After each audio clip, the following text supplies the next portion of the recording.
Hello guys, good evening all of you, and we are live now with Cheenta Statistics Analytics Department, and let's get started with our problem today of 16th September, I guess. Yeah. So this is a problem, or like in our batch, platinum batch is actually going joint distribution. So I will apply the basic, very fundamental ideas of joint distribution to introduce the maximum order statistic, and the rest, of course, will be done by Uttaran sir and Shoham sir in the next few classes. But this can be easily understood, and you will understand the essence of approaching the problem solving strategy of approaching this kind of problems in general. I've already discussed it for one variable function, so now it's time to understand a two variable, like multiple variable functions. So let's get started, and maybe you know how to approach it, but there's one very interesting result that is related to the ideas of this this order statistics of uniform. So uniform order statistics is really something which is turning out to be another important distribution which you have learned. Okay, so do you know what distribution it is, guys? Anyone? Do you know that? What distribution it is? Beta. Yes, it's a beta distribution, and it's very important. Okay, it's a very important distribution for understanding. Number one, why understanding? Because this distribution is used prior in Bayesian statistics, okay, for parameters like probability or proportions. So this is super important with respect to statistical applications, and beta is a very important distribution in general, actually. So just due to this, so let's get started and let's try to understand what is how do we do the proof if you don't know how to do the proof. And after that, we usually discuss our doubts from the students we have. From next class, we'll be discussing the usual assignment problems, the doubts and external doubts together, and that's the general agenda of today's class. So let's get started, and let's see the problem. Let's do the problem, how we can do it together. Okay, so the problem was this, that there are order, like I hope what you understand our order statistics is just nothing that, let's say you have picked up a sample x1, x2, xn. Okay, if you don't know what is order statistics, you have picked up a sample x1, x2, xn.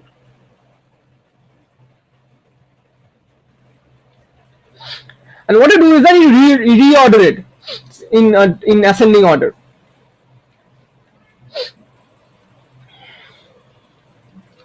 And that is what the order statistic is. That means you take a set of numbers. Let's say what you do is you pick up. So what exactly you're doing over here is that you're picking up numbers from uniform 0, 1 randomly, and you're actually arranging in ascending order. So always the maximum number will be not same as the minimum number. How it will be? It will be towards less than half. Like the minimum number will be the minimum of this will be looking the probability of occurrence. The density will be looking like this, because it will be more towards the zero side, and the maximum will be looking like this, because the maximum will be more towards the one side. Okay, that's very natural. So you can understand that they have fundamentally different behavior across the norm, like 0 to 1 value interval. Now, therefore, the question is that what is the PDF or what is the CDF of these two distribution of the maximum order statistic and minimum order statistic? Okay, and that exactly what is asking is that what is the probability of the maximum order statistic lying between the 0.6 and 0.75, and we know that we can write it in terms of the, so what we can write it in terms of, guys, something known. So filling the blanks. So filling the blanks is that we can write probability x less than b and greater than a for continuous random variable E in terms of dash. What is that dash, guys? Tell me, what is this dash?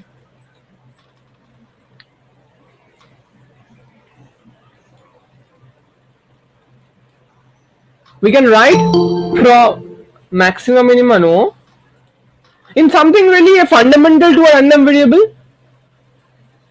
In something really fundamental to a random variable. I have done this before. CDF, perfect, right, Rishabh and Satej and Nikhil, I think he told it. Yes, so CDF, in terms of CDF.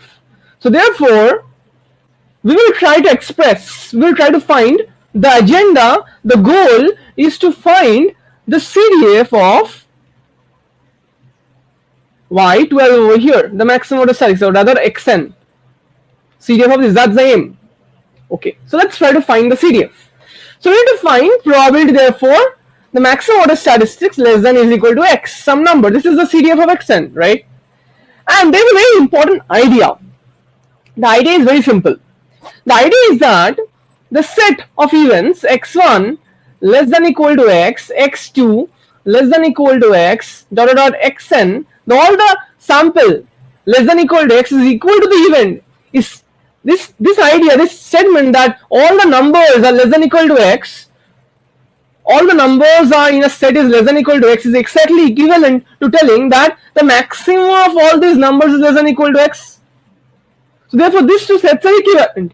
So therefore what we're trying to do is that this is a function, xn is what? Xn is a function from this x1, x2, dot dot dot xn, this joint random variable to r, right? It's a function from r to the power n to r, that you're taking n numbers and giving the output of maximum number, right? So therefore what we are trying to do, we are trying to map this set, because this is a set on which the probability of which we are trying to assign the probability in terms of the normal variable, the random variables that we know, x1, x2, dot dot xn. These are random variables we know. So we are trying to express this event, this set, in terms of the known events, that is the random variables x1, x2, xn, without the order. So therefore we can write like this, and therefore it turns out that probability xn less than equal to x is same as telling, it's equivalent to telling that probability x1 less than equal to x, x2 less than equal to x, dot dot dot xn less than equal to x. And now since xi's are given as IID, okay, xi of course given as IID, it will follow IID is uniform 0, 1, and if not, then you have to find the joint, if you have to know the joint distribution, otherwise you cannot do it. If it's not given IID, you have to find in terms of the joint distribution. Okay, this is what? This is the joint PDF, joint CDF of x1, x2 dot xn, where x, this is the joint CDF, right? Remember the joint CDF? The joint CDF was probability x less than equal to x and y less than equal to y. So x1 less than equal to x1, x2 less than equal to x dot xn less than equal to xn. So it's same as telling the joint distribution of this of x. So this, now we don't know the behavior of the xi's together, okay, as a joint random variable, and like we know that, and the idea is that they are like independent, so we can write it in terms of individual joint random variables, the CDF, and that's exactly what we are going to do over here. And therefore we will write that probability x capital, like x, that standard random variable, the maximum order statistics less than equal to x, is nothing but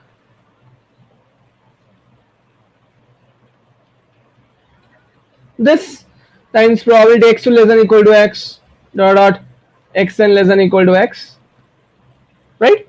And therefore this turns out to be something interesting. This turns out to be something interesting. By the way, is Ptolemy over here? Okay, maybe, yeah, okay, fine. Fine, good. So let's get started now, and with the computation of this stuff.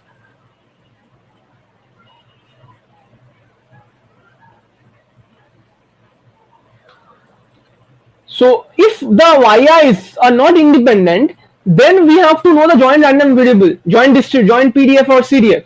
Otherwise, we cannot compute it. Okay, so the yi's are of course like assumed to be independent over here. Otherwise, we cannot do the problem like with the given information. So yeah, this is the basic idea. Now what we'll do is that we will now compute this, and this is very easy. So it's like it is a CDF of the uniform 0, 1, right? Whole to the power n, because they're IID, right? They're IID. So this is the CDF of uniform 0, 1, and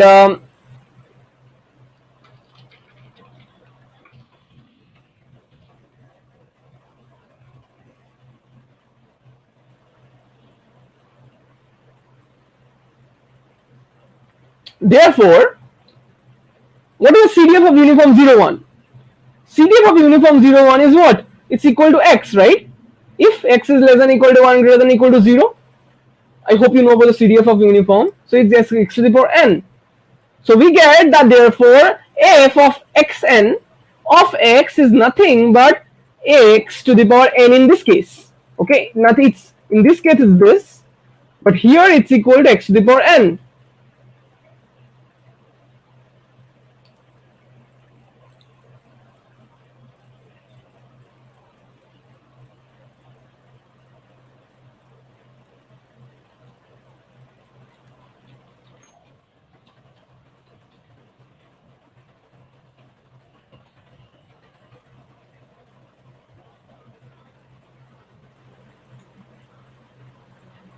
So we have found out the CDF now, right?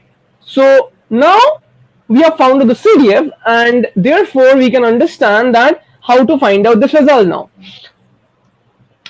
So let's understand why this is a beta, because if you now differentiate it, you will get the density and you will get n into x to the power n minus 1. So can you tell me what is the what beta it is? Can you tell me guys what beta it is?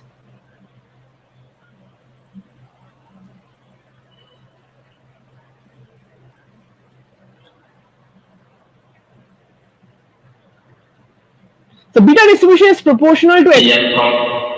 Yeah, bolo. Beta. So this is, you can see beta distribution beta alpha comma beta is proportional. It's the PDF is proportional to x to the power alpha minus 1 into 1 minus x to the power beta minus 1. So this is actually beta n comma 1, right? And beta n comma 1 will be looking like this. And beta 1 comma n, that is, it will be, you will see that will coming out to be the order statistics of that is coming out to PDF of x of 1. It will come out to beta n minus n 1 comma n. So you will see that it will be looking like this, and it makes sense logically. Okay, so we have got that the PDF of beta is this, and now you can easily find it out. This value should be really to understand. It's 0.75 whole to the power 12 minus 0.60 whole to the power 12, because we have understood that this is what this is equal to f of xn or f of y12 of 0.75 minus f of y12 of 0.6. f of y12 we have understood it must be equal to 0.75 whole to the power 12 minus 0.6 whole to the power 12. Sir? Yeah. How did we deduce that bias are independent here? So we have to assume that. I think I missed it in the question paper. Okay, question actually. So if we don't assume that, we cannot do this because we don't know if they are not independent. Okay, we don't know their joint PDF or CDF. So if we don't know the joint CDF, this is the assumption. Like I missed it. I'm sorry for this, but it's assumed to be in this question. It's assumed to be independent. Okay. So you understand, if they're not independent, they have an intrinsic relationship structure. The relationship structure is given by the joint CDF or PDF. Okay, that's a very good question. So we are not given that over here, so we cannot do that.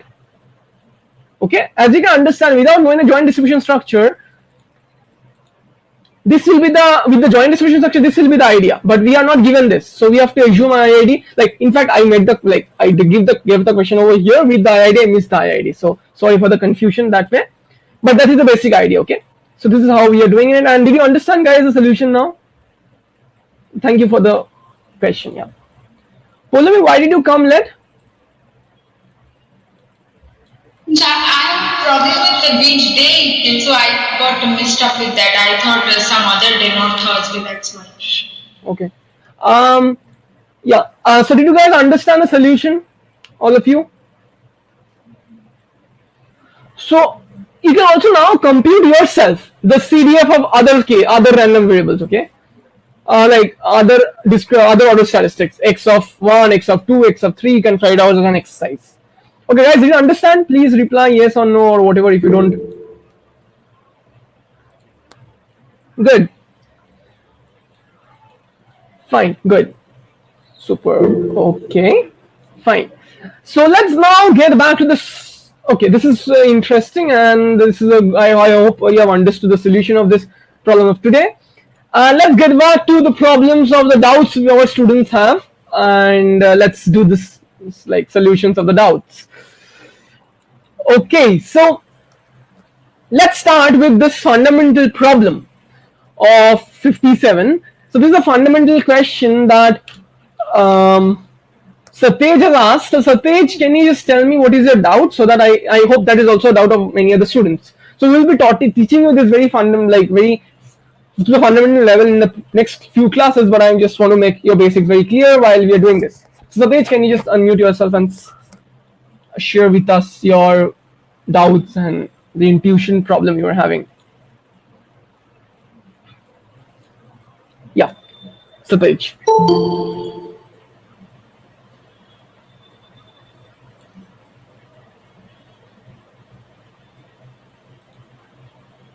Oh, yeah, sure. Please type, but type it fast. Okay. So this is given by Tishika, this is given by Dave, and this is given by Satej. So see, like if you give us doubts, also Sneha has given a doubt. If I have time, I will do that doubt, and also Tishika has given another doubt. So I will try to heterogenize the whole doubt sections people have. But let's see.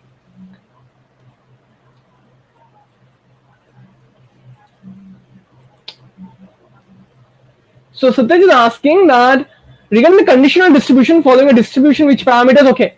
So Satyaj is asking that in a conditional distribution, the distribution is having parameters which is random variable, but this is not true.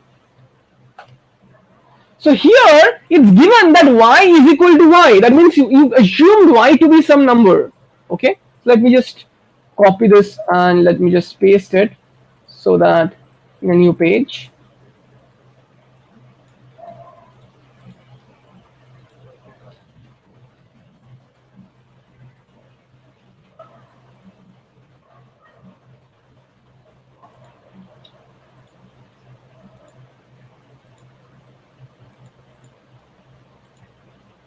Yes, so Sudhin is asking that.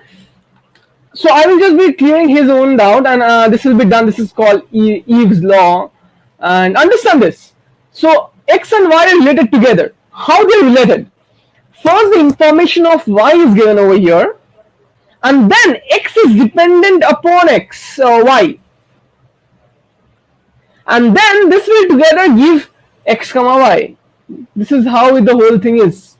This will together give x comma y, the joint distribution. So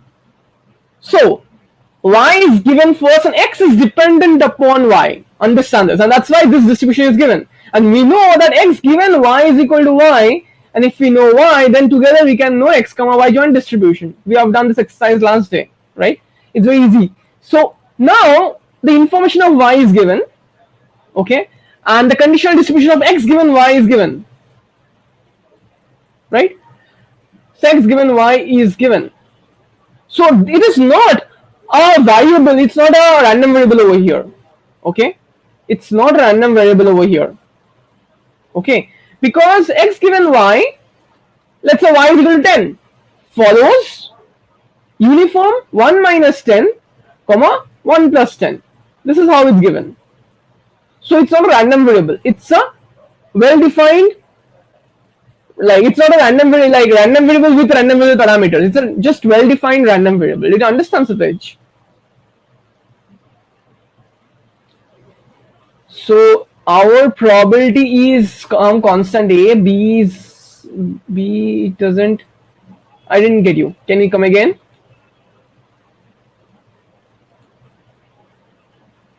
Yes, it can take multiple values depending upon y. You're right. So it's a x. That's right idea. It's like telling you that, you know,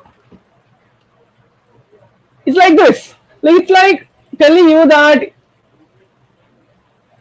if you take two different paths, you will behave like, it's like this. So x is a random variable. Okay, x is a random variable of your income. Okay.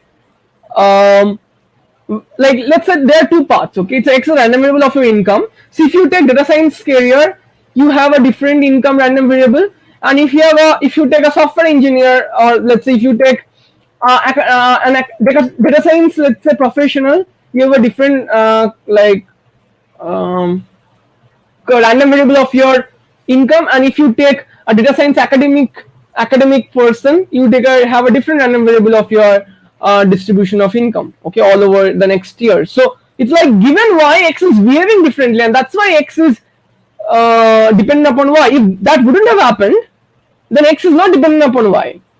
You understood? Otherwise the theory of joint distribution wouldn't have existed. Did you understand, Satij?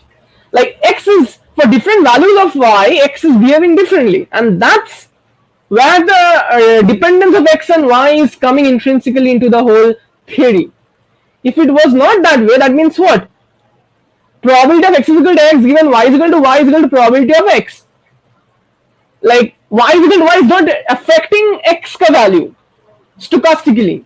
So that means y, x is independent of y, and that's what is the definition of independence. Okay, did you understand, Satej? This is super important to understand. It's a very basic question. This is super important too. Did you understand, guys?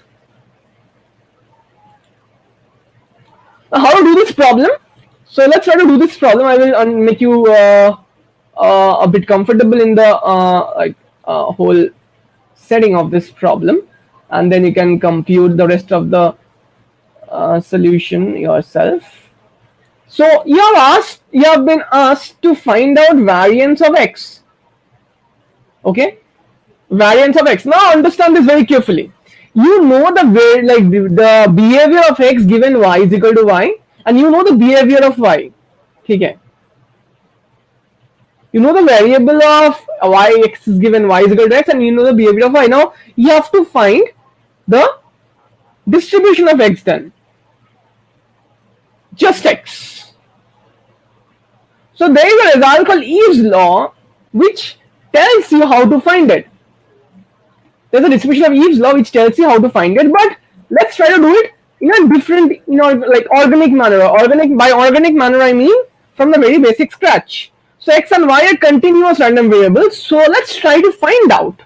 Let's try to find out the distribution of x. Okay. Integration. So we need to find out, let's say, PDF of x.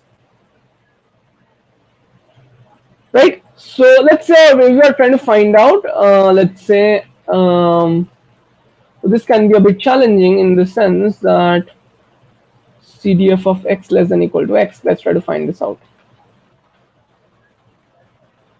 Just give me a minute. X is equal to x. So yeah, bolo. Anything you want to tell? Yeah. My voice isn't clear. Yeah, it wasn't clear before, but with its fine, it's a bringing it. Okay, is it clear now? Yes. Okay, did you miss anything? I was asking can we use conditional variance in this question? Yeah, we can use that, but I am leaving that to you have not learned the theory yet, okay? We will be learning it very soon in Shomra's class or Uttaran's class, okay? So Uttaran sir's or Shoham sir's class. So you will be learning that very soon. So the idea is that that's what I'm not telling you, but I'm just trying to make you understand how you can do it yourself without knowing results like that. Okay, that's what my aim is to show you. So how to do it organically? I mean, without knowing theorems like that. That will actually help you, not make you remember stuff like that, which is super important also. That's what I'm trying to make sure. So f of x this is a PDF of x. This is sort of, to understand, x is now dependent upon y. Understand this very carefully. So it is what? You have to find the marginal of x, right? You understand? You have to find the marginal distribution of x. So how do you find the marginal distribution of x? Like this. F of xy dy, right? Y is between 0 to infinity because y is positive random variable. Did you understand? We have to find the marginal of x. Did you understand this guys? You have to find the marginal of x. You don't need any theorems like that, maybe. So let's understand. You have to find the marginal of x. So find the marginal of x. We have to find therefore the joint distribution of x and y. which you can easily find out by this two information. So let's compute it.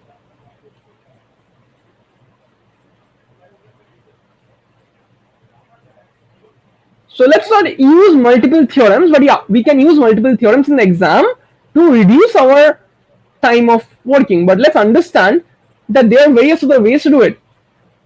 So f of x comma y is what? We know that it's equal to f of x given y of x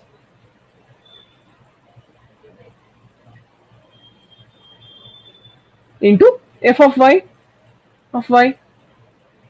right? So we have got that therefore f of x given y is equal to y. This we know. What is this? This is equal to 1 plus y. This is what? This is equal to 1 by 2y. Yes, so it's theta 1 minus by comma theta 2. So f of y is 1 by theta 2 minus theta 1. That is this into f of y. Super, very good. So what we have got? We have got that f of x comma x is nothing but integration 0 to infinity f of y by 2y dy. Did you guys understand this? Any doubts? Mansi, Nikhil, Paulami, Proma, Rishabh, Shoikot, Satit, Shana, Nesneha, and Tishika. Superb.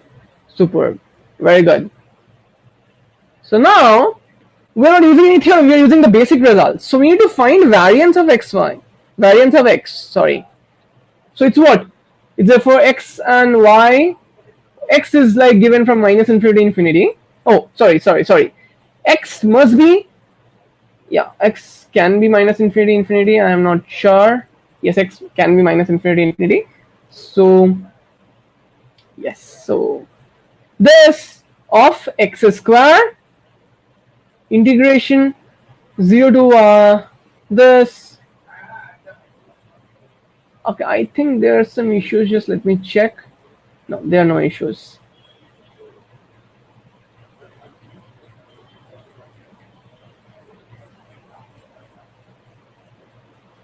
So no.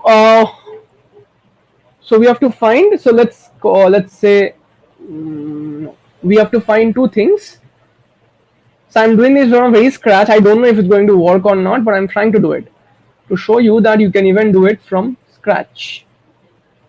It's nothing but 0 minus infinity to infinity x into f of x dx. So I'm replacing f of x dx by this integration.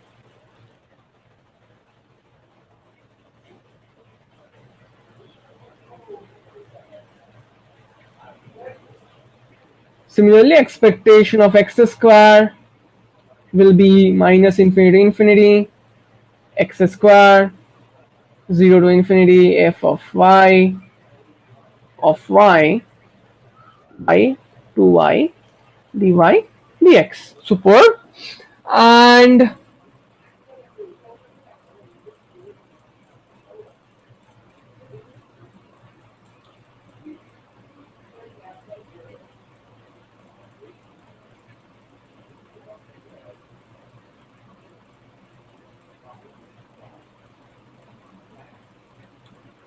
okay, no, wait.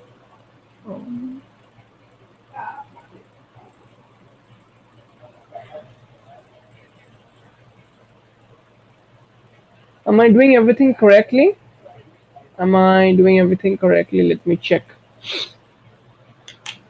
F of x comma y is this.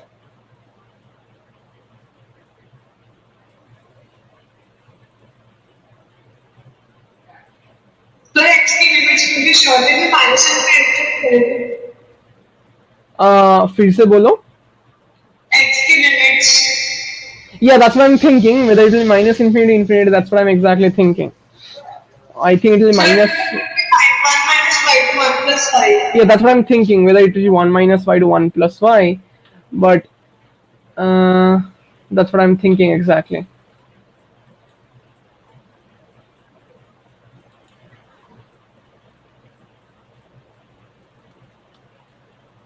Just give me a minute to understand.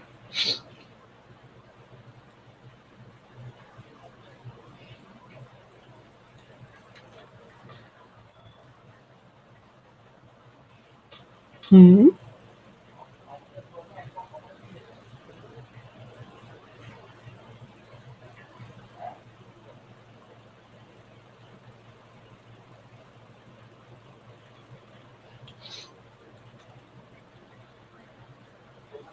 Tx.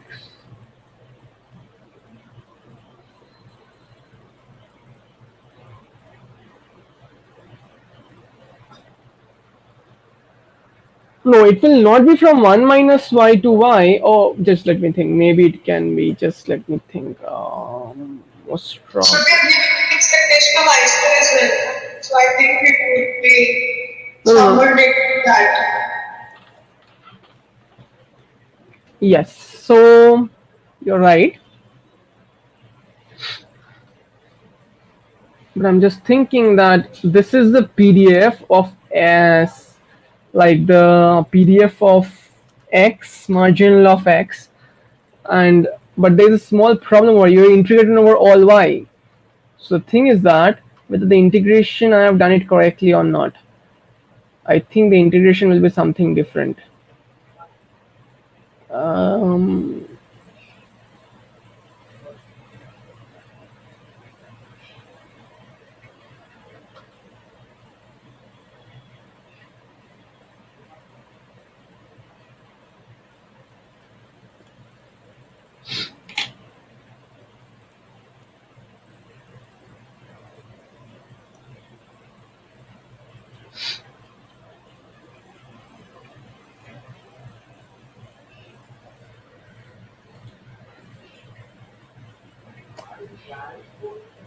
yeah, we have to incorporate the use of that, but for that we again need the marginal of y. We again need the marginal of y.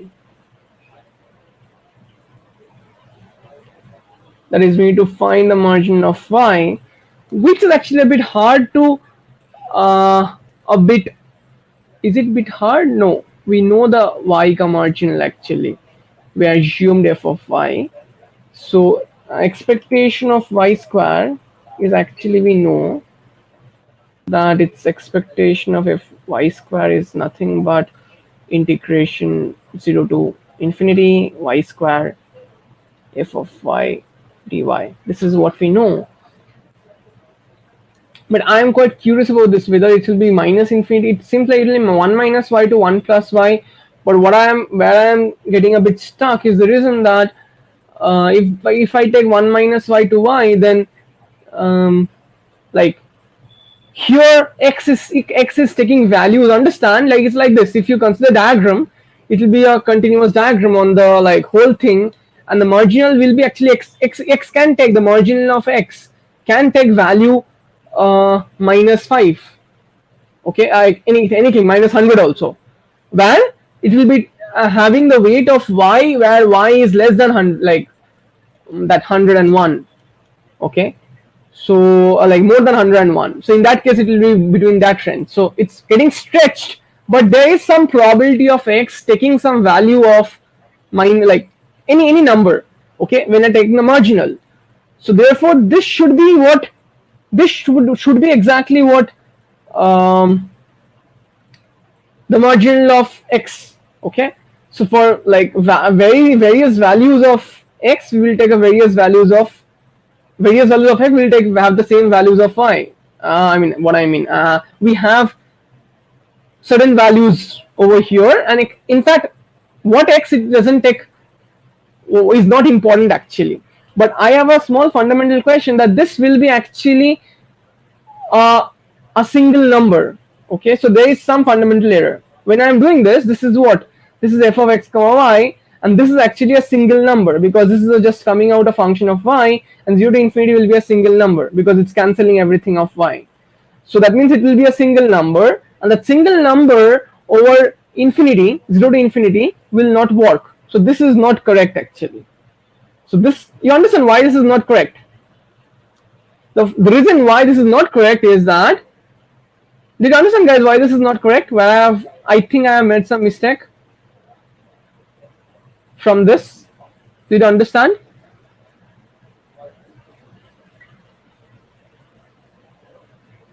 Sure. See, we have to, this is the definition of marginal. That is true. This is the definition of marginal, that is so true. But the question is that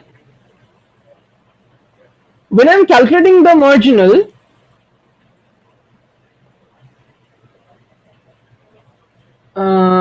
yes, when I'm calculating the marginal, understand this. When I'm calculating the marginal, we are getting f of x, the joint distribution is actually x given y into f of y. So it's coming out entirely as a function of y, joint distribution of x and y. So if you're integrating it over x, over y, that means what? If you're integrating over y, that means it's a function of y only. We have found it out. If we're integrating over y, we are getting a single number. And x ka range is what? Minus infinity to infinity. A single number over minus infinity to infinity, the PDF is not possible. Because it's the area under the curve is that number into infinity, which is not 1, like, which should be, like, this integration should be 1, right? So that's why there is something wrong in this calculation, and you have to figure it out. Now, can you tell me what is wrong in this calculation? Or if you understood that there is something wrong going on in this calculation, did you understand, guys? Like, we can do mistakes, but understanding where is we are doing the mistake is very important. And why it's a mistake is another important, like, important to understand. Others, did you understand? Mansi, Nikhil, Paulami, Proma, Rishav, Shoikot, Shana, Snehan, Tishika. Good. So now tell me where I have done the mistake.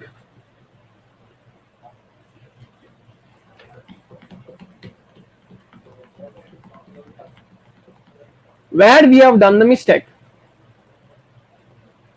Any ideas? Which is the place that we have done a mistake? Because this is not the marginal distribution.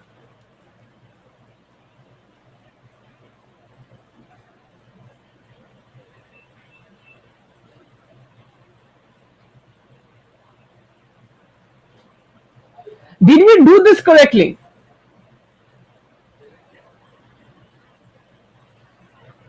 Did we do this correctly?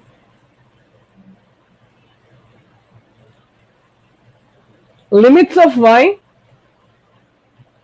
Okay, you're going the right track. So tell me which part is wrong? Tell me. So I personally think this is somewhere it's going wrong. So tell me where the joint distribution is wrong. Let's leave this part. Let's clear this frame.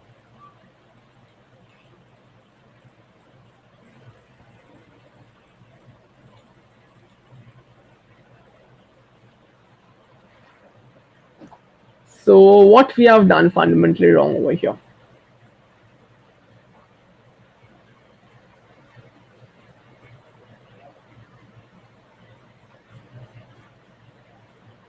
Or is there anything fundamentally wrong over here?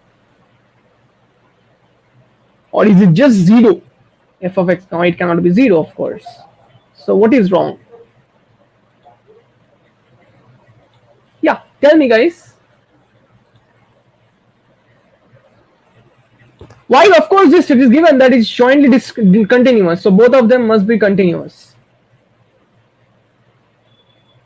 Let's take y to be continuous only.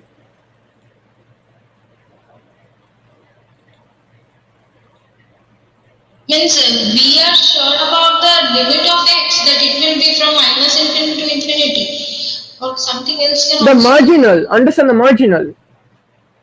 Yeah. Why? It's Because bolo. means I'm saying in the part marginal of x, if we change the limit, then we can think of that part again. Means we are not we are considering it wrong because we will get a constant and the limit is from means something infinity. So that cannot happen. Okay, but understand that if you put y is equal to, if we take y to be very big, 1 crore, so it can take minus 1 crore actually. X can take minus 1 crore, right? It's a positive PDF. Yes. So X can take that value.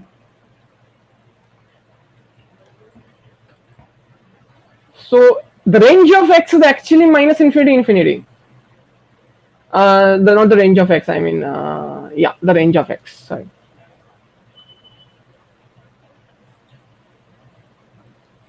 So what is the problem over here?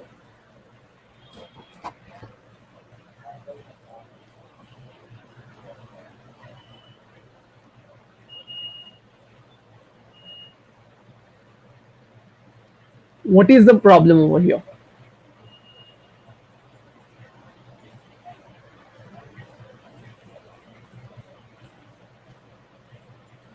Any ideas that's going on in your mind? Rishabh? Limit of y, that's a very good idea. Limit of y depends upon x. Very good. Can this happen? Is y dependent upon x too? That's very good. I like this. Limit of y is dependent upon x. So can we do this directly? Very good, Rishabh. So it's telling that x is dependent upon y, but is y is dependent upon x? Of course it must be. How it's dependent?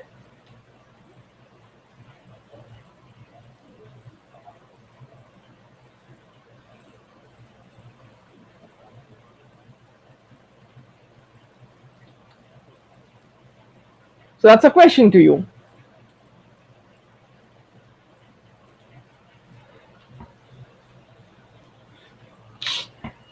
Think, think. It's very important to understand.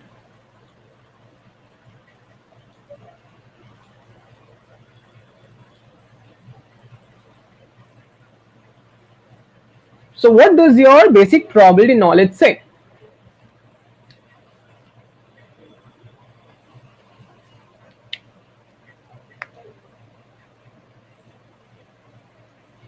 Y marginally has a PDF, okay, and x given y follows uniform 1 minus y to 1 plus y.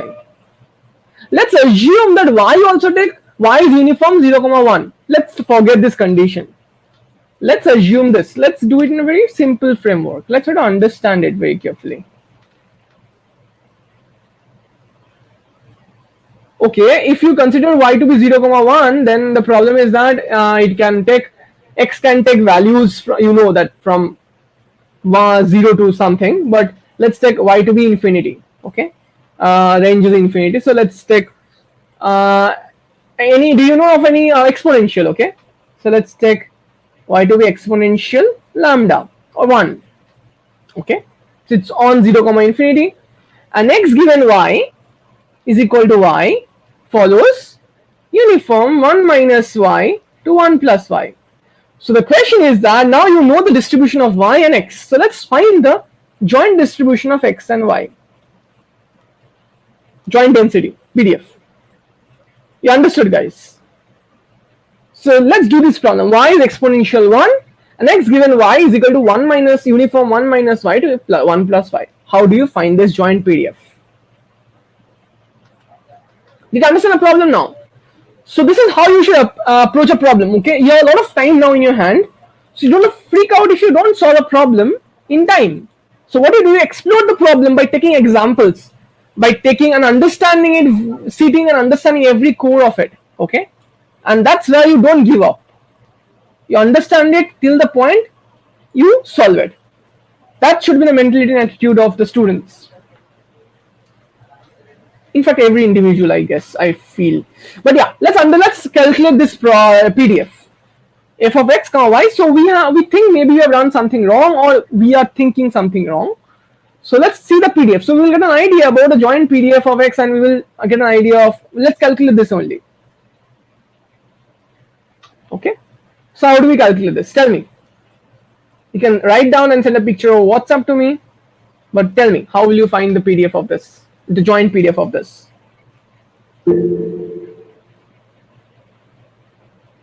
Okay, so let's do it. So f of x given, let's understand this, f of x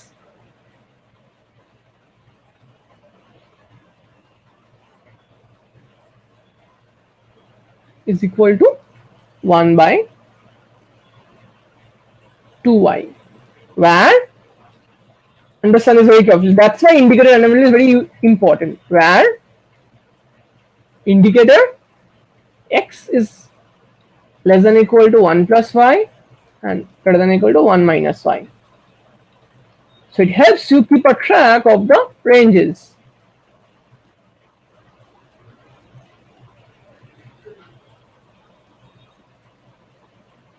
Okay, now this is the f of x given y is equal to y, and we know that f of y is exponential का क्या है, बोलो 1 का e to the power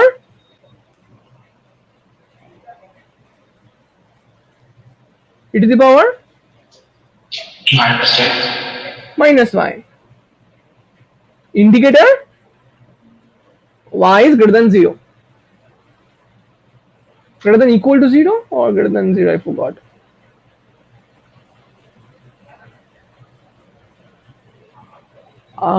Equal to 0 was there? Yeah, I think so, equal to 0 was there. No, I mean, you have to check whether it's greater than 0 or equal to 0. I just have to check. I am not sure. Yes, so just check it once, okay? Exponential was positive random variable or non-negative random variable. Anyways, so understand this now, that using this two information, we have to find the joint PDF of this.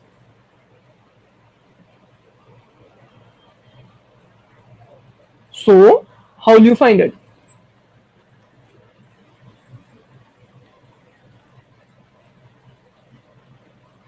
Do you think is this?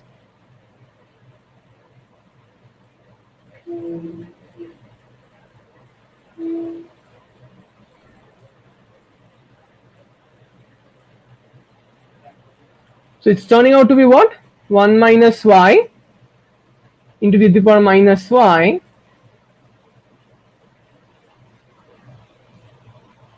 indicator. Understand this, indicator. This is what was missing over there, okay, in our actual calculation. This was there, but there's an indicator actually. Indicator x less than equal to 1 plus y. So let's write it down properly. So we have f of x comma y, xy is equal to the power minus y by 2y, indicator two things, x less than equal to 1 plus y and greater than equal to 1 minus y, and y greater than equal to 0.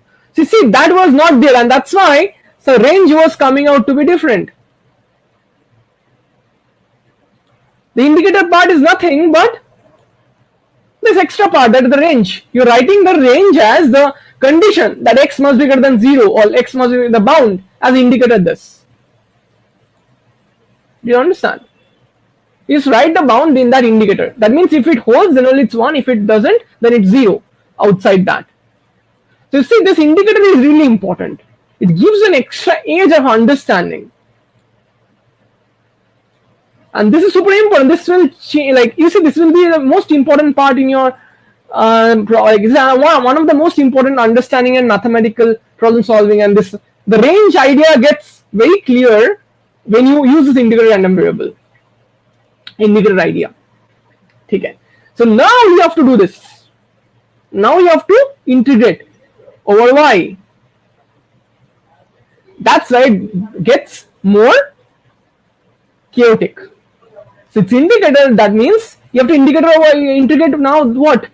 To find out f of x, you have to integrate over some limit f of xy dy, right? Now y ka range is dependent upon x. X is a constant. So how we can write this together? You have to understand this now. So y ka minimum is 0, but it can happen. Let's see.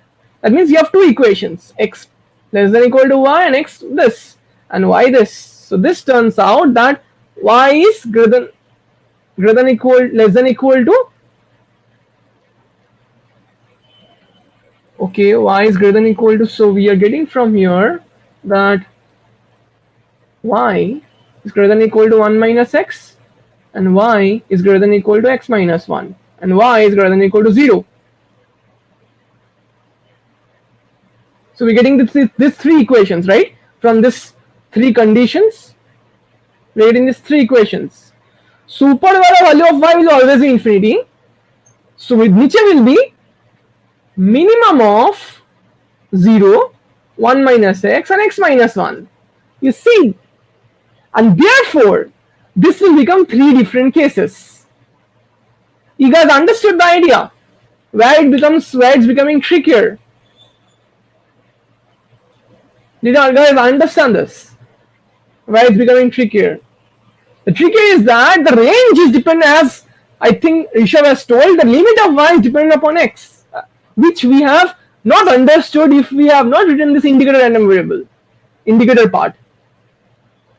And that's why maintaining the range is super important, as you can understand from this. So we are getting minimum of 0, 1 minus x and x minus 1. So you have to compare, therefore, all the possible cases. Like 6 possible cases will be there. 0, 1 minus x less than x minus 1. 0, x minus 1 less than 1 minus x.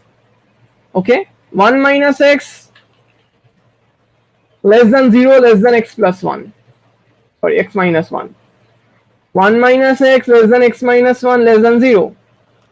Okay, what are the cases there? X minus 1 less than 0 less than 1 minus x and x minus 1 less. All these 6 permutations are possible, and we have to take different cases for all the 6 permutations. The integration limit will be different, right, in each of these different cases.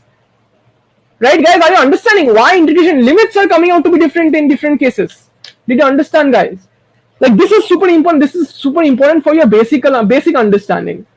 Did you understand, guys? Yes or no?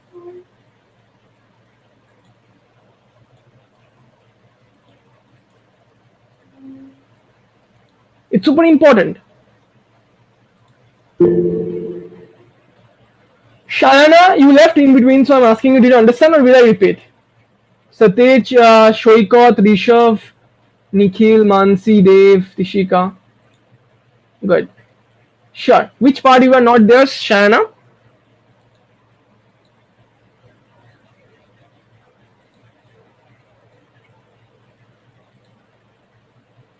Sure. So did you understand indicator random variable, Shayana? The indicator part?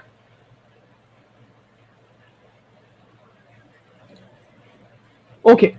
So the indicator part now is this. So now what we have to do is that, as Rishabh has told very interestingly, it's very important that y is dependent upon x. The joint PDF is not independent. Okay. So the y is dependent upon x. And the dependent upon x is this. Y is greater than or equal to x minus 1, 1 minus x. By we can write the 3 inequalities as these 3 inequalities. Y is greater than or equal to 0, y is greater than or equal to 1 minus x, and y is greater than or equal to x minus 1. So if we fix the value of x, we know that x can take, the range of x is minus infinity to infinity. We know that. So depending upon the value of x, y has certain limits. Like y must be greater than or equal to 1 minus x, y is greater than or equal to x minus 1, and y is greater than or equal to 0. So therefore, y must be greater than or equal to what? Minima of all this. If y is greater than or equal to a, y is greater than or equal to b, and y is greater than or equal to c, Therefore, y is greater than or equal to minimum of all these three numbers, 1 minus x, x minus 1 and 0. And that's what we have written over here. Now what is the minimum? The minimum will depend upon these 6 permutations of the 3 quantities. 0 less than 1 minus x less than x minus 1, 0 less than x minus 1 less than 1 minus x, 1 minus x less than 0 less than x minus 1, 1 minus x less than x minus 1 less than 0, okay? X minus 1 less than 0 less than x 1 minus x minus 1 less than 1 minus x less than 0. So these 6 permutations, 3 factorial permutations are there. So we have to break up the limit based on the 6 permutations. So let's do that. So I'm going to the very basics, okay? So let's do that.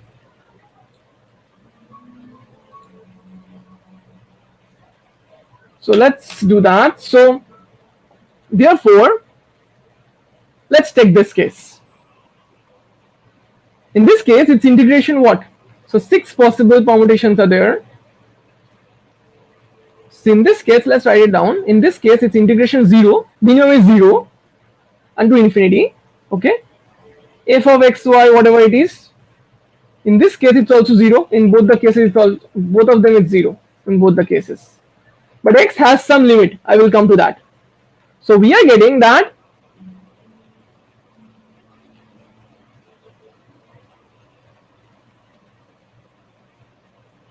is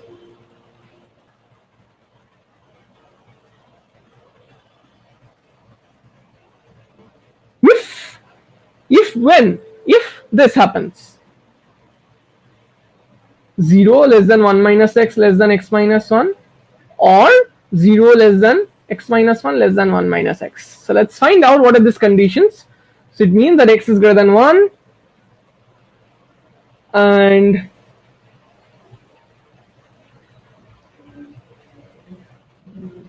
okay, so understand that 1 minus x greater than 0 and x minus 1 greater than 0 cannot both happen, okay? Both cannot happen together, right? So this is not a possible scenario.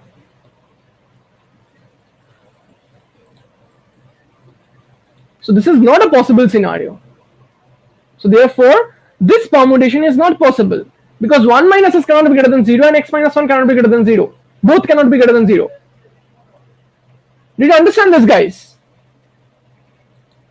I'm doing it from a very basic scratch.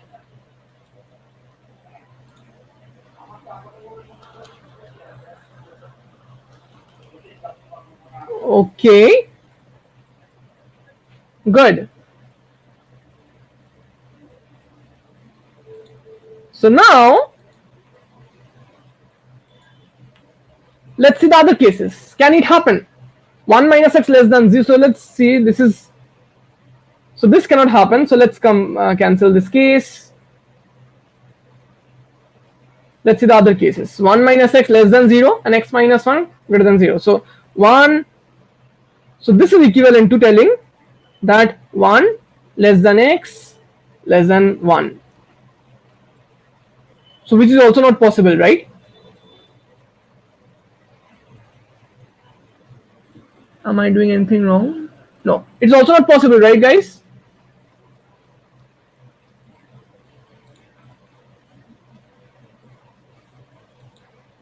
Yeah, we'll see which one will happen. We'll see which one will happen. That's why I'm seeing all the checking all the opportunities out there.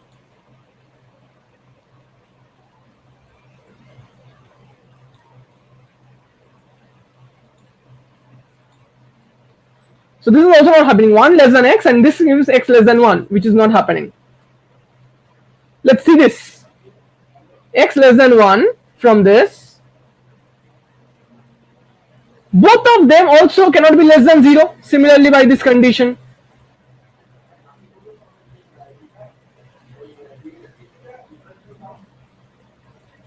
Right? So these 4 cases are not possible. So let's check the last 2 cases. That x minus 1 less than 0 less than 1 minus x and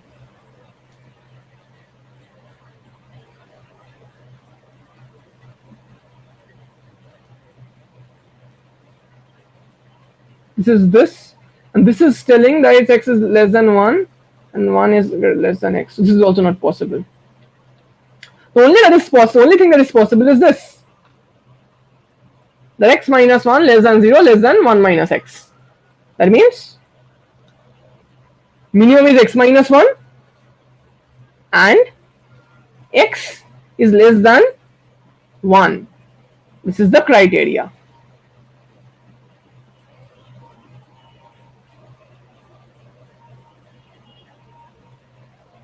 For x less than 1 it's happening, but I think something is going wrong. I have missed some cases, because x greater than 1 ke liye there will be another condition.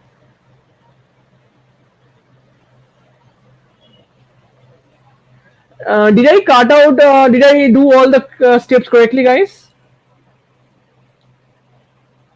All these permutations I have marked out correctly.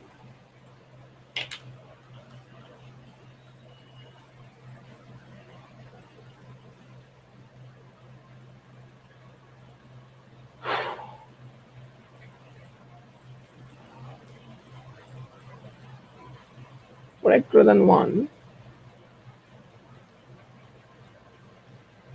So for x less than 1 we have seen that it's x minus 1 is the case. For x greater than 1, what greater than equal to 1, what will be the idea? For x greater than equal to 1,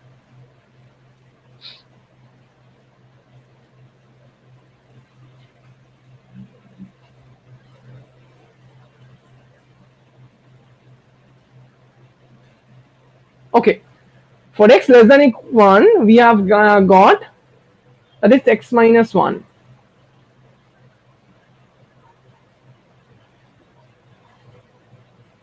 Correct?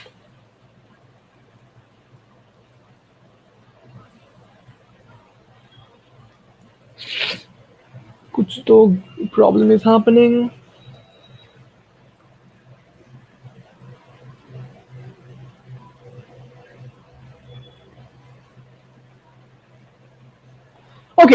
Okay, I understood.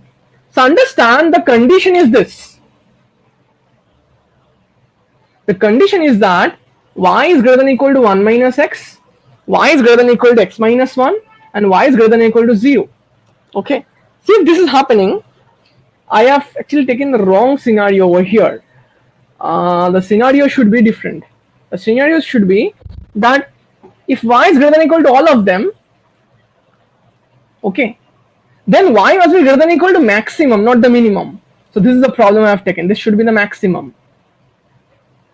So y is greater than equal to maximum of all of them. So let's put x is equal to 2. So you get y is greater than equal to minus 1, y is greater than 1, and y is greater than 0. So combining this, it must be y is greater than 0. That is the maximum, right? Not the minimum. So this will be the maximum in this case. Okay? It should be the maximum. And in that case, this must be. So if it's the maximum, understand this. If it's the maximum, then what will happen? So either one of them is positive, right? If x is greater than 1, the maximum will be x minus 1. If x is less than 1, maximum will be 1 minus x, right? Because one will be negative, one will be positive, right? So therefore, if x is greater than equal to 1, its integration x minus 1 to infinity e to the power minus y 2y dy, and if x is less than 1, its integration 1 minus x to infinity e to the power minus y by 2 dy. Did you understand, guys? All of you?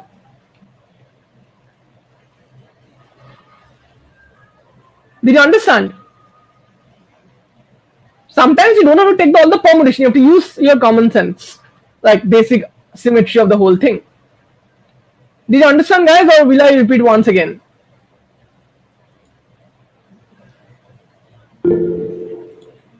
Yeah, understand this. So let's put x is equal to any number, 3 or 100. Okay, so then we have three conditions. X must be greater than equal to 1 minus x, x must be greater than equal to x minus 1, must be, and x must be greater than equal to 0. So using these three conditions, we must take, so it's telling that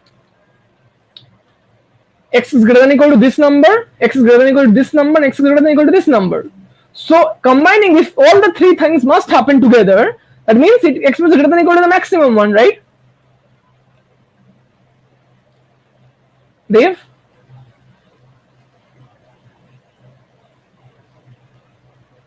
All the things must happen together, all the three things.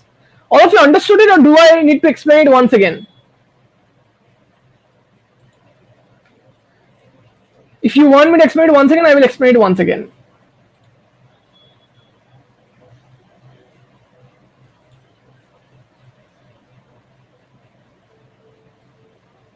Do you want me to explain it once again? Others are not replying. I don't know why. Dev, Mansi, Nikhil, Paulami, Proma, Rishabh, Shoikot, Satej, Shana, Sneha, Tishika. Clear for others, or do I need to explain? No. I think Paulami didn't understand. Paulami, tell me what didn't understand.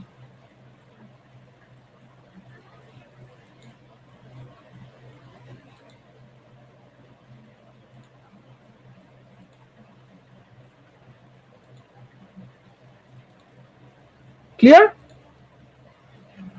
Are you sure everyone is clear? Because this is very yeah, it's max because we just take three conditions and all the three conditions must hold. That's why. And we don't do this extra steps. This is not something needed. We don't do this extra step because we can do it by symmetry over here. We can understand by putting values. So therefore we get three different values. So what do we get over here? So in this we get that it's equal to not this. This is actually fine. The problem was that integration was different. So therefore we'll get that this is equal to, if x is less than equal to 1, greater than equal to 1, we get x minus 1 to infinity f of y by 2y dy and 1 minus x to infinity f of y 2y dy. And this turns out to be a function of x. And now we can put x and we do that, but that is turning out to be really difficult to compute. And that's why we learn something interesting. You have to find expectation of x and stuff like that. And also, actually it's not so difficult. The problem is that when you will compute the y condition, that expression of y square, this condition, you will see that y is dependent upon x, and that will come out in this scenario, in this way. 1 minus x and x minus 1, depending upon where is x is. So in that case, you can find it out. But this is a very hard way, a long way. But it's worth trying because it made you understand how the limits of the x and y works. So whenever you are doing any problem, it's worth trying anyway you are doing it. That makes your fundamentals really very clear. All of you, did you learn something from this, guys? Did you learn something from this?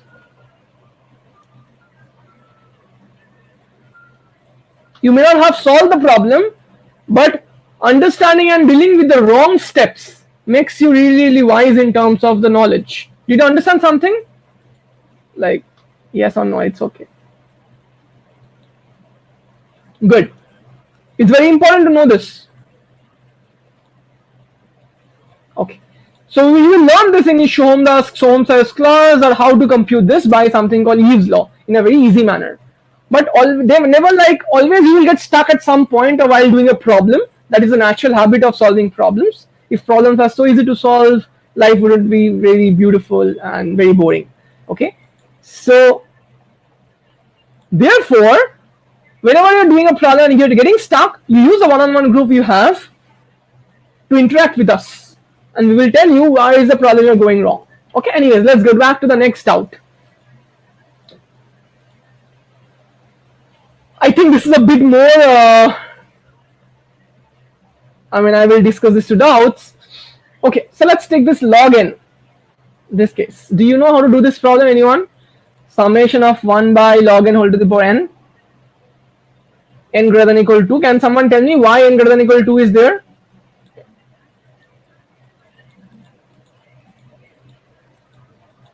Log 1 is 0. Yeah, perfect. Log 1 is 0. That's fine.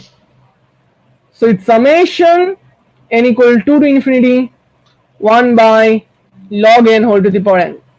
Can someone tell me? So whenever you have a series, guys, this is something you must understand, and this is a very important problem solving strategy.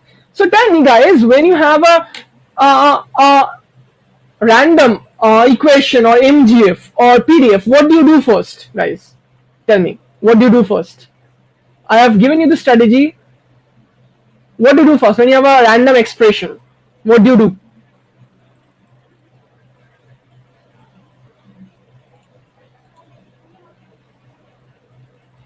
Tell me. I'm asking, I will come to the solution very soon. But my question is that when you have a random equation, what do you do?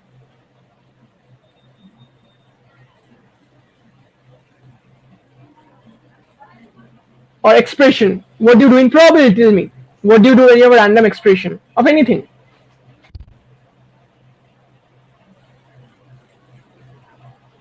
Uh, Tishika or anyone not understanding the question? So I've tried to explain it before. When you have a random expression, random algebraic expression of PDF or MGF, what do you do? Yes, exactly. Trying to convert into known distribution. Very good. Exactly. That's exactly what we do, and that's the number one problem solving strategy. And that's how our minds work. We try to connect new information outside the world to the known information outside the world. And that's how we connect and form new neural pathways in our mind. And that's exactly used to solve problems. So when you have your general question, so what you do is that general series or general expression, what you do is that you have already a certain state of results, you know. How 1 by n to the power n behaves, how 1 by n to the power p behaves series. So you connect this to that by using inequalities. That's an important problem solving step. We connect this to the known stuff by using inequalities or equalities, whatever you have. So we will try to connect it to known. That's exactly what is known as comparison test. Okay. So did you use comparison test here, guys?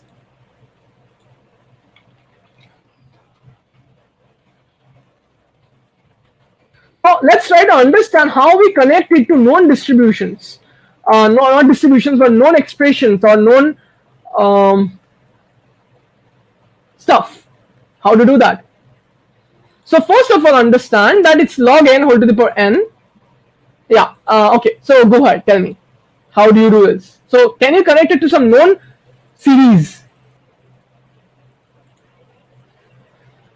Can you connect it to some known series, guys?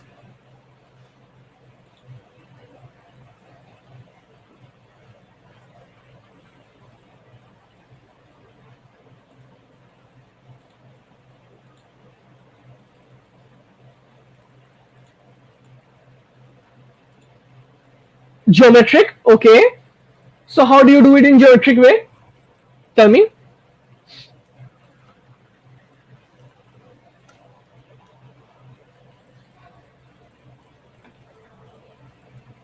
How to do it in geometric way? What are the ideas you have in your mind?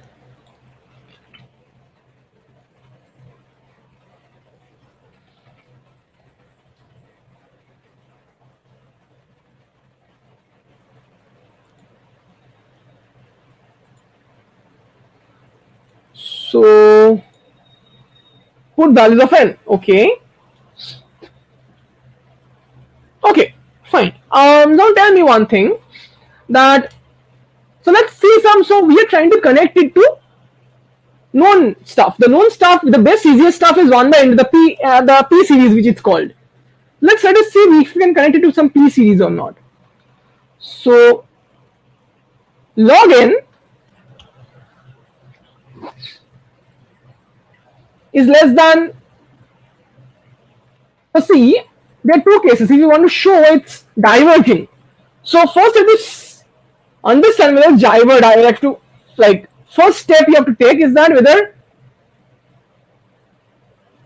not any comparison test. We are trying to understand with respect to one series. I don't know what the solution is, but I'm trying it randomly in front of your eyes. Okay. So understand this very carefully that log n is increasing function. So log n is greater than log 2. You know that. Log n is greater than log 2. right? So therefore log n whole to the power n and is greater than log 2 whole to the power n. Do you think this is true? X is greater than y, then x to the power n is greater than x to the power y to the power n.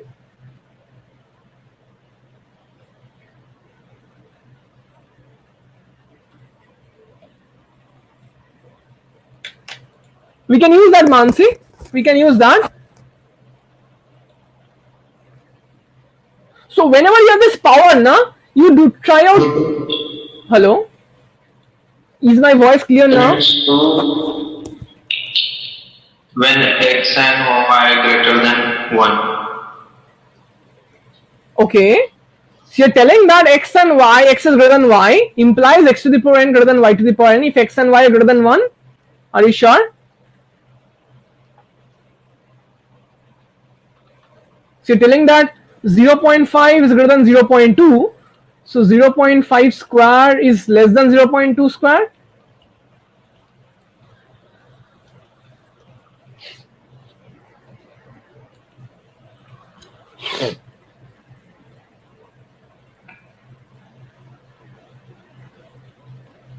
No, I mean, if x is greater than y and greater than 0, and x is greater than y greater than 0, then x into x square is greater than y square. Simple.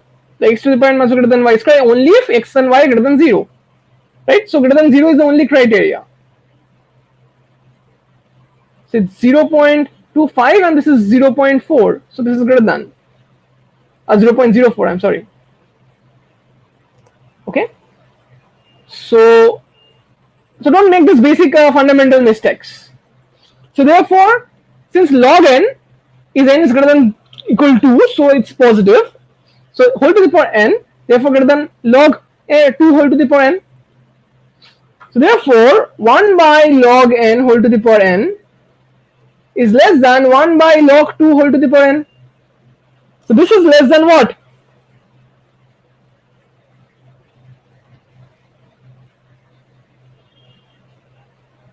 Did you understand, Tishika and Mansi? Mansi, you are right. The thing is that when you are putting that log n less than n, so the first thing is that the usual problem solving strategy when there is some power is that you have to convert it into like compare with the geometric series, as Rishabh has told.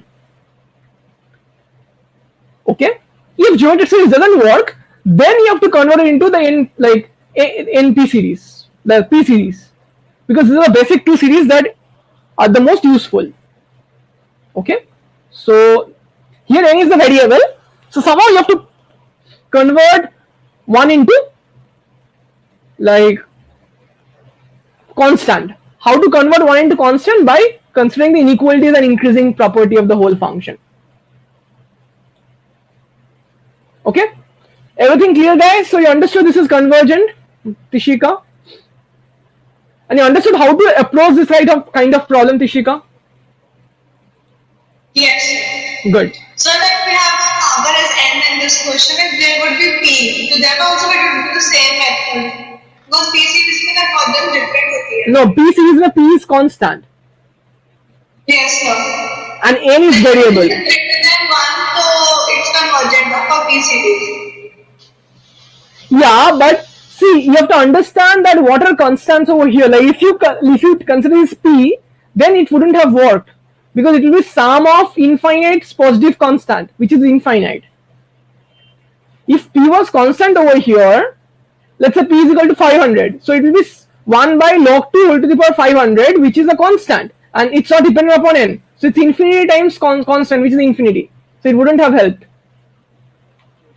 Okay. Yes. So you have to understand which is the variable over here.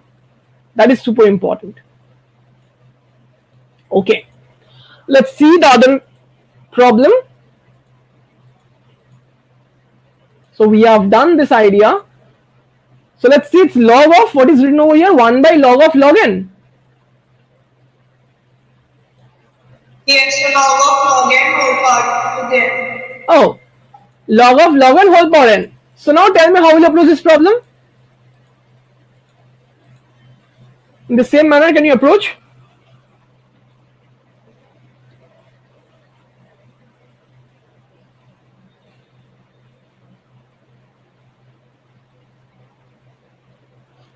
How can you approach, guys? Mansi, what do you think?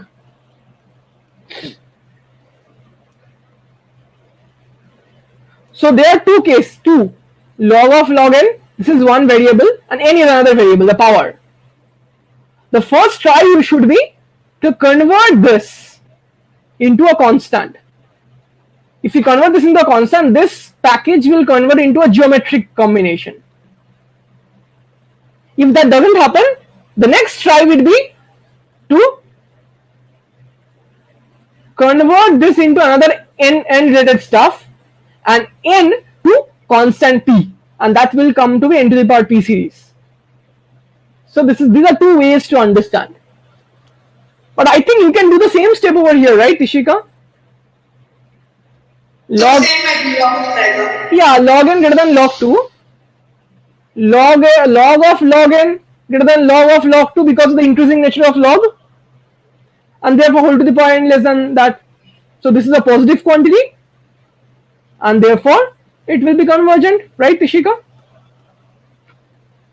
Yes.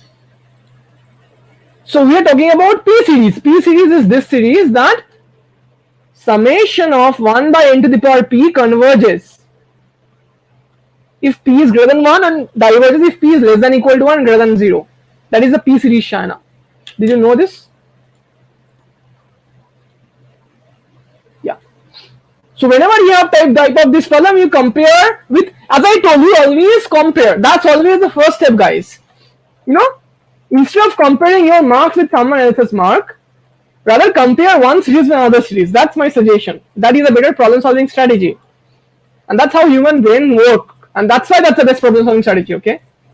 So we are solving problems based on human brain.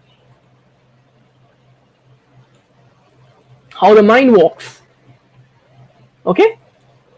You understood this important problem solving strategy, guys? This is super important, guys. Whether it's probability, whether it's real analysis, always solve using the basic idea. Connect it to known facts, known themes. Okay? This is the most important problem solving strategy of life. And that's how essentially machine learning and neural networks, the whole theorem or the whole idea of machine learning is standing. That we are using Purana data to understand new features. Okay? So I will tell you one example. Let's say,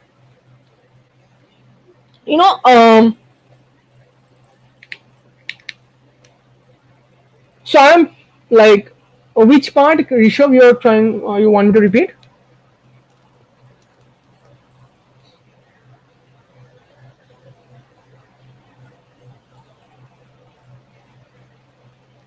Whole thing? Matlab? Like the whole solution?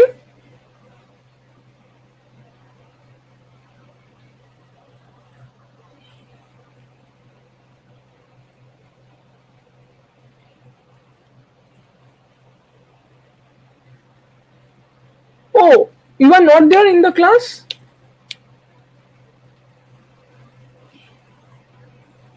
Okay, you can actually check the recording then, okay?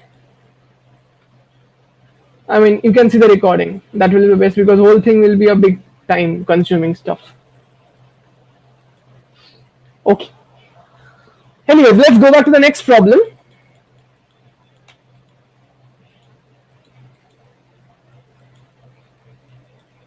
That if a coin is tossed n times, is a very large even number, show that the probability of getting exactly n by 2 minus p heads and n by 2 plus p heads, tails, is approximately this probability.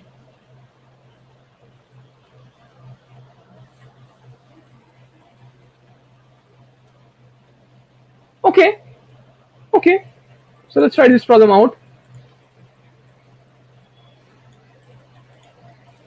So whenever the approximation is given, guys, from a discrete to a something continuous, always you have to use something like CLT, okay? Something like CLT is super useful. So let's understand, let's compute this. So let's model this first. A coin is tossed n times and n is a very large number. So x is the number of heads.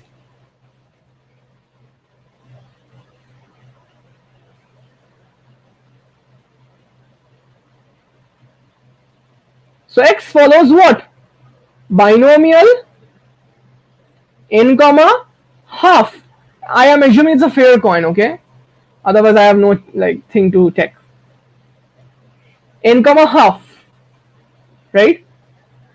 And that's how it's modeled. So probability of exactly getting n by 2 minus p, n is an even number. Heads is same as getting probability n by 2 plus p tails, because the sum is n, you can see, right? So therefore it's asked to find probability x is equal to n by 2 minus p, right? So it's very easy. So if you remember that x is what? X is sum of Bernoulli.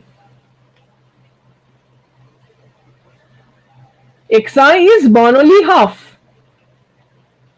So you have done CLT in your other classes. No, say P is a number over here, okay? It's not the probability.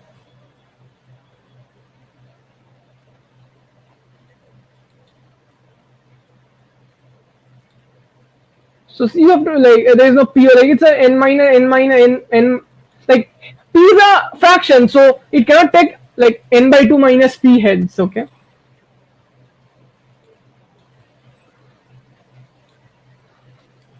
So therefore its xi is Bernoulli this. So therefore what? Its probability summation of 1 to n xi is equal to n by 2 minus p, right? Okay, and therefore its summation I from 1 to xi by n, if you do it, is equal to half minus p by n. So probability x bar is equal to half minus p by n. This is what the probability we are trying to find out. Okay. So also we have to CLT tells you what?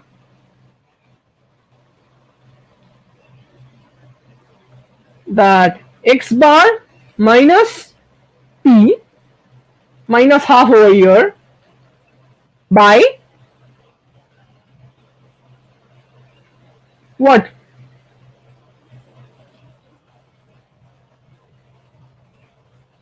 Tell me, by what? By n into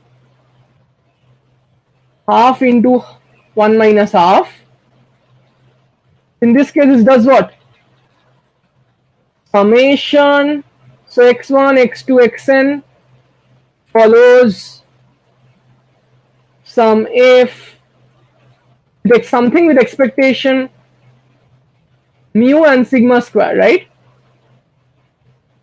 Something with mu and sigma square. So x bar minus mu by, understand that what will be happening? Sigma square is the variance, so x bar minus mu by sigma goes to, what is the CLT, guys? You have been taught this. There is something, another constant over here. X bar ka constant is what?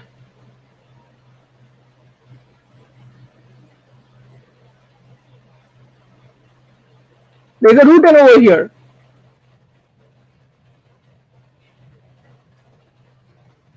Why? क्योंकि x bar का variance is sigma square by n. So standard deviation will be sigma by root n. And this will converge to normal 0, 1. So here mu is equal to half. Because it's Bernoulli half. Mu is equal to half. Its probability x bar minus half by what is sigma square over here? Sigma square is always 1 p into 1 minus p, that is 1 by 4 over here. So sigma is equal to half into root n. So what do we get over here? Is equal to minus p minus 2p by n into root n. This is following normal. So this will go to converge to f of standard normal 0 1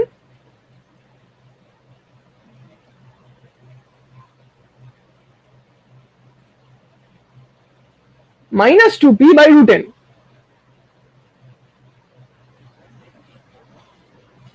Did you understand, guys? Did you understand, guys?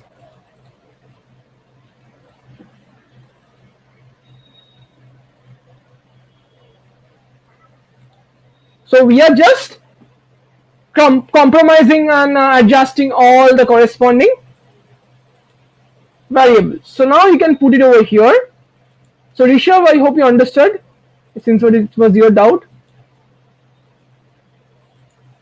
So you have to compute it using CLT. So let's find out. So CLT tells you, okay, there's a bit of a problem over here. No problem. So CLT tells you 1 by 2 pi root 2 pi.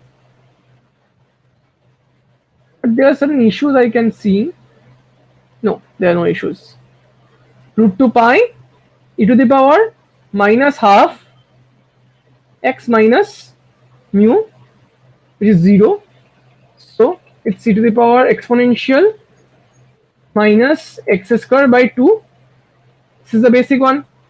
So you just put x square के जगह ये put कर दो. So what is coming out? 2 pi whole to the power minus half exponential minus 2p by n. So 4p square by n by 2.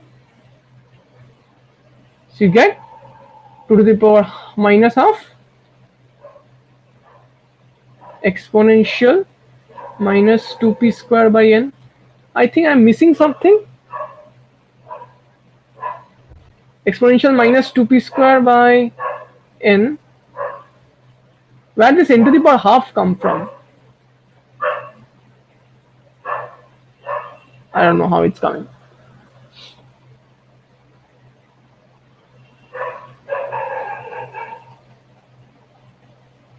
There is some value for number of tens also. Number of Tens. I mean, if you get n minus 2 by n by 2 minus p heads, you will get n by 2 minus plus p tails, na? Because n toss are there. So they are the same. So I think they are using Stirling's formula, okay, and not CLT. Stirling's formula may give this type of thing. So I think what they are doing is that they are actually doing it and in terms of n by 2 minus p, sorry, n choose n by 2 minus p up to the power n. They are doing like this, I guess, and they are approximating n factorial by Stirling formula, okay, and that's why they are getting this n to the power half. So you can do it that way also, okay, but Stirling formula will not come in your syllabus. This is a better way to do it, okay, this is a better way to do it. I think they are using Stirling's formula.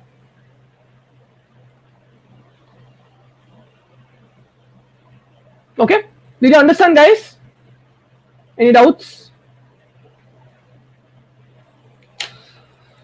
Okay, so I hope you understood it, and you can use Stirling's formula. Check it out, Rishabh, to whether it's coming out or not. And yeah, and a good night and all the best. I will see you in the next class.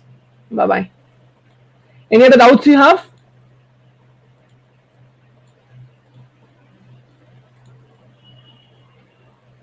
So x follows binomial. You're right. X follows binomial, Dev. You proved it by MGF. This one, same problem.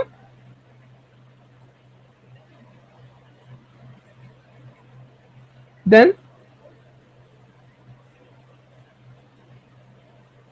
which one?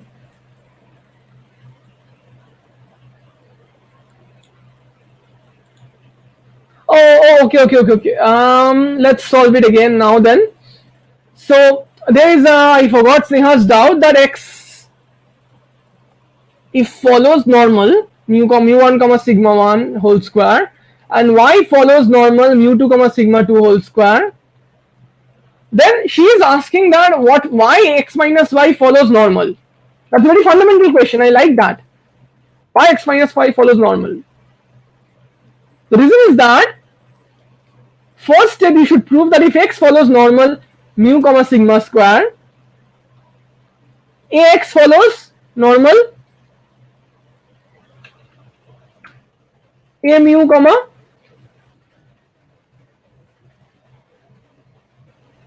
a square sigma square. That thing you should follow. How to do it? You do it by, you can do it in two ways. You can do it by Jacobian or by CDF only. Okay, probability ax less than equal to y, let's say, if you consider it y, you can do it. And you do, if x follows normal mu1 sigma 1, then x plus y follows what? Normal y. And the way you do it, even if x and y have some relationship between them, then also it will follow normal, but with different parameters.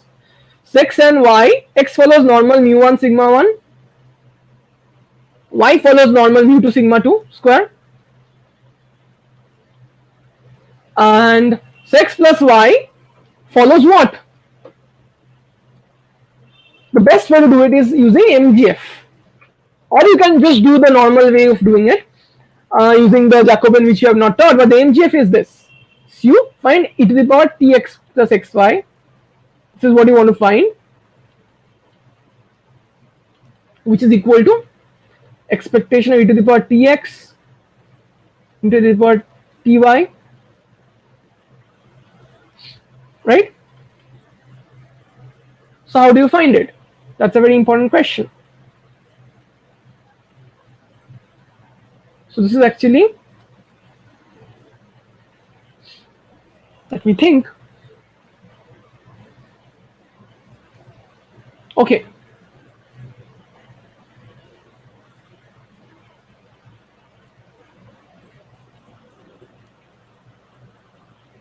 So when you don't know this, what you do is that you have to take the joint distribution of x and y, which is bivariate normal.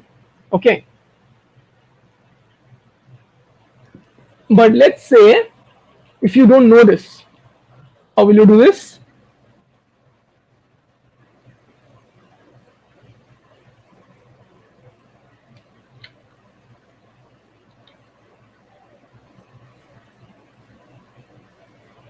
You can easily understand if x and y are independent, you can write it as this, and then by comparing the MGF, you can easily do it. That this is the normal one.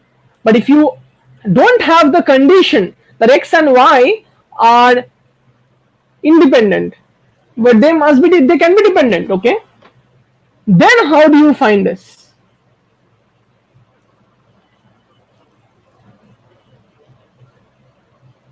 That's what I'm thinking.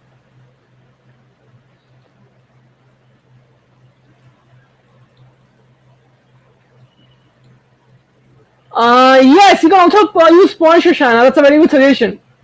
You're right. You can also use Pointer.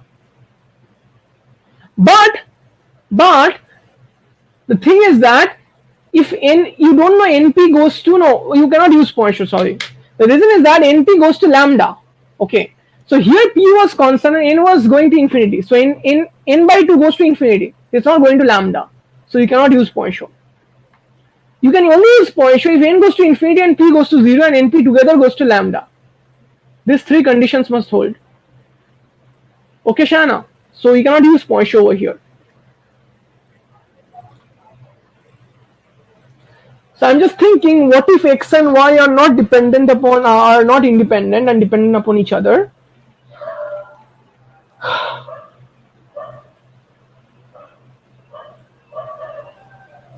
I think we use bivariate normal in that case, and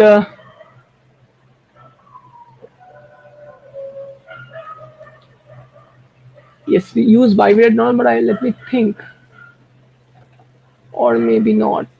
Yes, we have to use bivariate normal. You know why? Because to find out x plus y ka density, you need the bivariate normal density of x and y.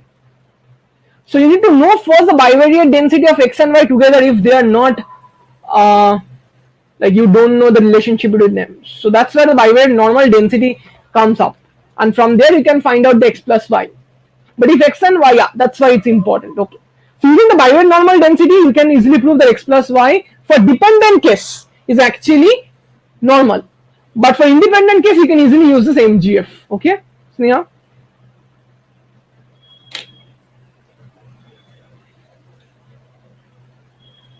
Yeah, bivariate we can use. Of course, we must use.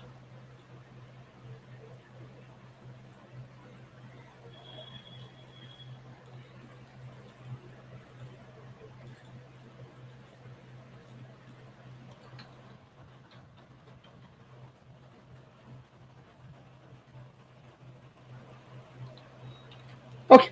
So good night, guys, and thanks to you. And I hope all the doubts are clear. Everyone is happy. Shana, not Shana, sorry, Sneha, Rishabh, Tishika. Tishika has left before. They've all your doubts are cleared, I hope. Okay. Next assignment topic. Next assignment topic is whatever Uttaran and Uttaran has taught yesterday, and Shoham will teach.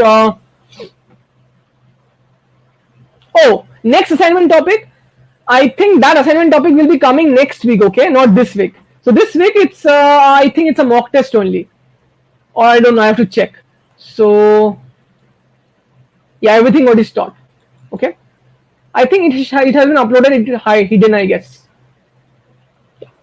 Thank you, Dev. Okay. Bye bye, guys, and a very good night to you.